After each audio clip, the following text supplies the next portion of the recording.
My god, I am totally confused. একটা বিষয় একটু খেয়াল করুন, আপনার যত ফ্রেন্ড সার্কেল আছে তাদের মধ্যে কারোর যদি জন্মগ্রহণ বা অর্থাৎ ডেট অফ বার্থ যেটা 1-2 জন মিলতে পারে, বাট 10-15 জন, হাউ দিস পসিবল? আমার ফ্রেন্ড লিস্টটা দেখুন, এই আইডিতে আমার ফ্রেন্ড আছে দেন প্রায় 5,000-এর কাছাকাছি। সো এইটার একটু আপনাদেরকে আজকে টুডে বার্থডে কার কার আছে একটু দেখেন।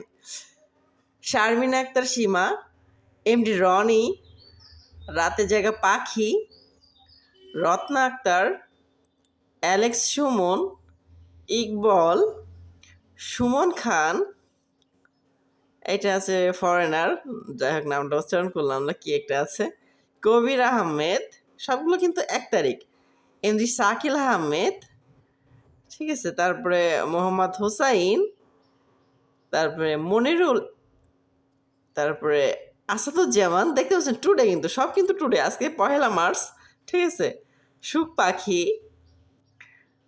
রাজু। How is possible? এটা কিভাবে সম্ভব যে আসলে 1 মার্চে কি আসলে এতগুলো ব্যক্তি জন্মগ্রহণ করেছে? আমার মনে হয় না, আসলে 2-1 জন, মানে কিছু কিছু আইডি কাকতালীয় হতে পারে, আর বাকি কয়েকটা আইডি হয়তো বা মিল হতে পারে, বাট অধিকাংশ আইডি মেবি ফেক আমার কাছে মনে হচ্ছে। কারণ আমার মানে ফ্রেন্ড লিস্টে আজকে 15 জনের মানে বার্থডে আমি প্রথমে উইশ করা শুরু করেছি, 1-2টা যখন উইশ করেছি, দেন আমি খেয়াল করলাম যে আসলে আমি এতজনকে উইশ করতে হবে, তারপর আমি আর উইশই করি নাই। দেখছেন কি অবস্থা? এটা শুধুমাত্র আজকে। এবার রিসেন্টে যদি আসি, একটু রিসেন্টটা খেয়াল করুন।